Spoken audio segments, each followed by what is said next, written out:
donné que mon père était en disgrâce en partant, je ne peux rien avoir. Donc, je ne me suis jamais leurré. Je suis venu, j'ai mon activité au Cameroun depuis de nombreux moments. Je fais mes choses tranquillement, mais je ne me sens pas soutenu. Je ne suis pas soutenu pour la simple raison que mon père et mon grand-père étaient en disgrâce. Donc, je n'attends rien du régime Biya. Donc, ça vient. Moi, je suis resté dans mes problèmes. Je vais parler maintenant du mouvement franquiste. On vient me casser chez moi. Je fais le buzz dans le monde entier. Mohamed Noume, je ne sais pas où il prend mon numéro, il m'appelle. Il me dit, oui, vraiment, il faut que tu sois notre secrétaire national à la communication. Je dis, il s'agit de quoi? Il me dit, oh, on a une association des franquistes, tout ça. Je dis, bon, essayez de m'envoyer ce que vous avez fait.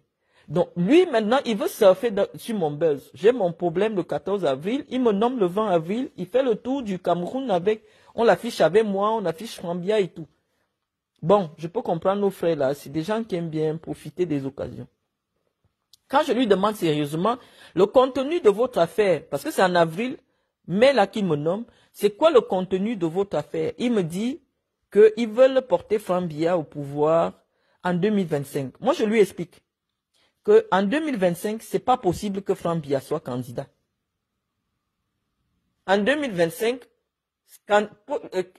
Frambia n'a pas de parti politique.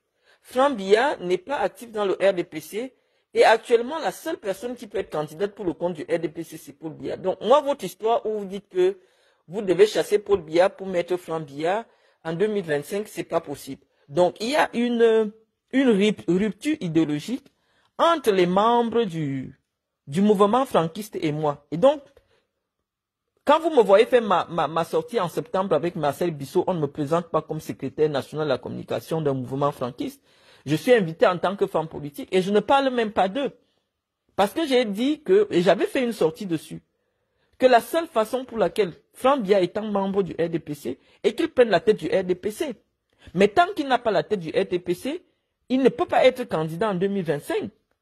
Donc, si les pontes du régime ou alors les gens du régime veulent que Frambia prenne le pouvoir, il y a deux options. Soit ils font un coup d'État et ils mettent Frambia, soit ils font un congrès du RDPC et Fram devient le président du RDPC. Et voilà les seules conditions pour lesquelles Frambia peut être président du Cameroun. Donc, moi, je ne vais pas venir rester dans une histoire. J'ai quand même... C'est moi qui donne de la crédibilité intellectuelle à leur affaire. Qui connaît Mohamed Noume? Qui connaît Raïm Mohamed Noume? Est-ce qu'il a mon parcours intellectuel? Est-ce que Noume peut s'asseoir et parler de politique là où moi je parle de politique? J'ai dit, ah, c'est un gars de Manjo, je vais le soutenir dans ce qu'il a envie de faire, surtout. Je lui dis, non, tu ne peux pas dire actuellement que vous allez mettre Frambia au pouvoir en 2025. Comme on n'a pas été d'accord, moi j'ai claqué la porte à leur histoire. Je n'ai jamais donné une cotisation dans le mouvement franquiste. Vous ne m'avez jamais vu dans une photo avec les gens des mouvements franquistes. Je n'ai jamais participé à une réunion du mouvement franquiste. Aujourd'hui, parce que je fais le buzz, parce que j'ai fait le tour du monde, à cause des 5, 6, 7 paragraphes que j'ai fait là. J'ai fait le tour de Twitter hier. J'ai fait le record de Twitter hier.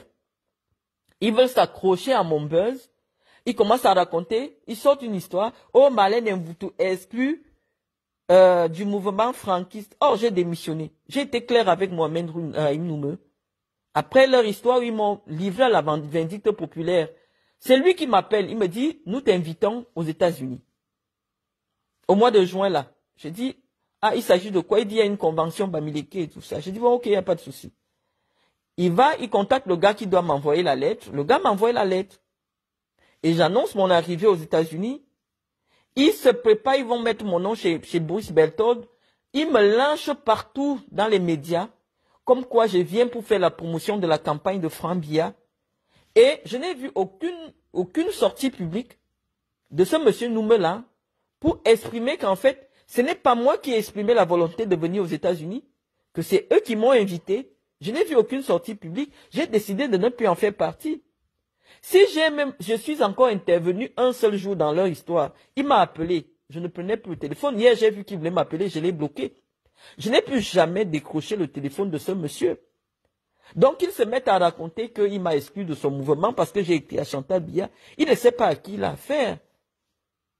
Il ne sait pas à qui il a fait. Je vous ai dit que je suis une personnalité très écoutée dans le monde médiatique. Les gens connaissent ma crédibilité intellectuelle. Je préfère souvent me taire, faire ma guignole sur ma page Facebook, monter ma nourriture, monter mes sacs. On sait que quand j'écris, quand c'est moi qui écris, ça va faire le tour du monde entier. Que Marlène a dit ceci. Parce que moi, je sais ce qu'il faut dire. La vérité aujourd'hui, c'est que c'est Chantal Biya qui s'accroche au pouvoir. Et nous disons à Chantal Biya qu'elle ne peut pas prendre le pouvoir au Cameroun parce qu'elle n'a pas les capacités de diriger le Cameroun. Paul Biya ne peut pas être candidat parce qu'elle veut que Paul Biya soit humilié. Un Paul Biya qui s'accroche au pouvoir en 2025, c'est la catastrophe garantie pour le Cameroun. Parce qu'il ne pourra pas terminer le mandat de 7 ans. Il faut penser à vos enfants. C'est pour ça que j'ai dit que ce serait irresponsable. Le RDPC doit prendre ses responsabilités. Les Camerounais doivent prendre leurs responsabilités. Le président n'a plus la capacité de juger. Le président n'est plus là. Le président n'est plus là. Les gens l'agitent maintenant comme un épouvantail. Les gens se servent de lui. Les gens se servent de son aura. Vous voyez comment on l'infantilise. Paul Biya n'a jamais été un homme, l'homme qu'on présente actuellement sur les réseaux sociaux.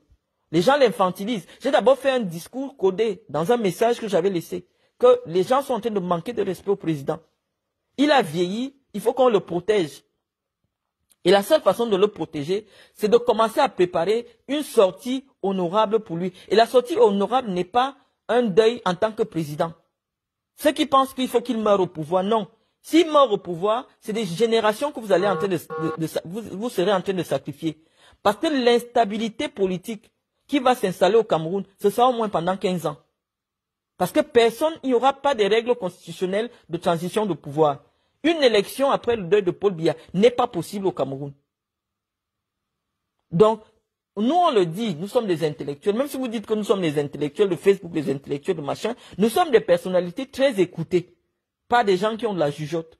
Donc quand Chantal Biya envoie une Guylaine Chapuis qui n'a pas le BEPC, moi, je m'amuse souvent quand je veux répondre à leurs histoires en dessous de la ceinture. Parce que je connais la virulence de mon propos quand il est intellectuel. Moi, je maîtrise la virulence de mon propos. Donc, quand je suis au Cameroun, je fais semblant là que c'est les clashs. Oh, tu n'as pas la chaussure. C'est parce que je veux divertir la galerie. C'est parce que je ne veux pas mettre ma vie en danger. Mais si maintenant, on dit qu'on va maintenant parler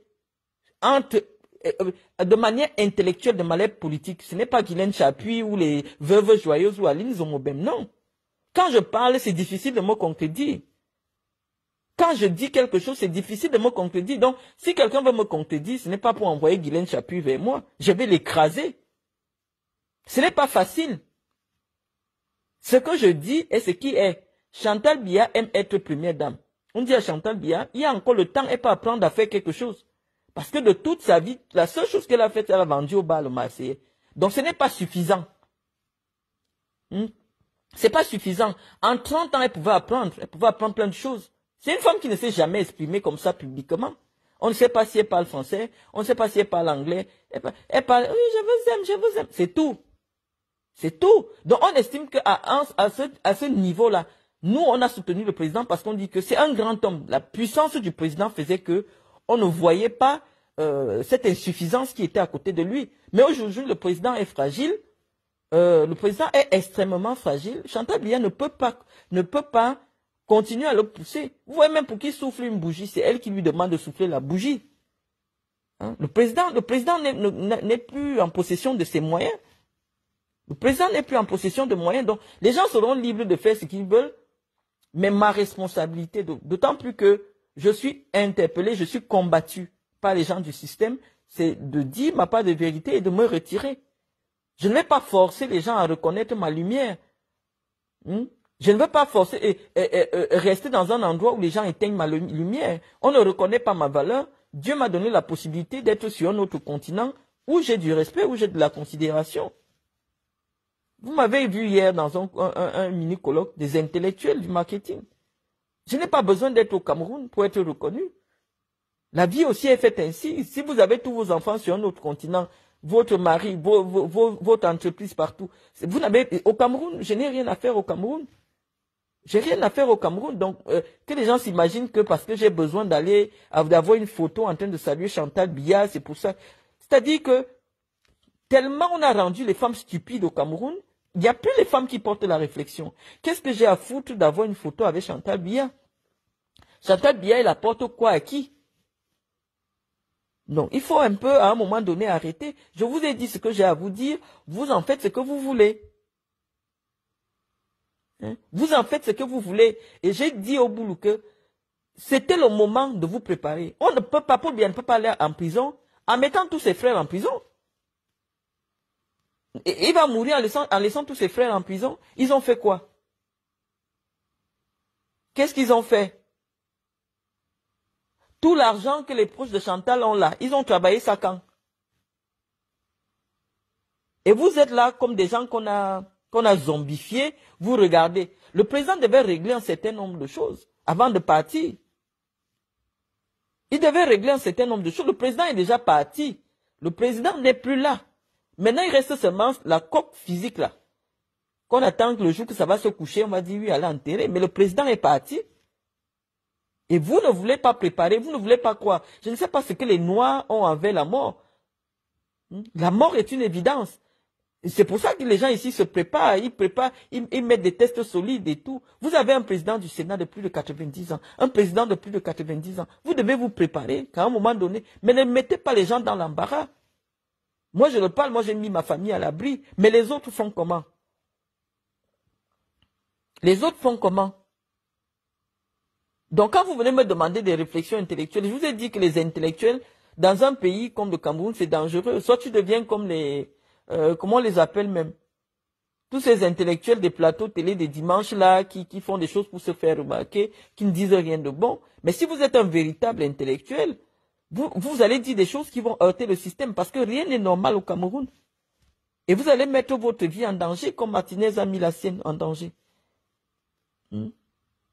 Donc, soit on se tait, vous nous laissez faire nos pom-pom girls sur Internet, soit quand on veut vraiment prendre notre casquette d'intellectuel, on va dire des choses qui vont vous heurter. Parce que malheureusement, la science impose une certaine rectitude. La science est la science, on ne négocie pas avec la science. On ne négocie pas.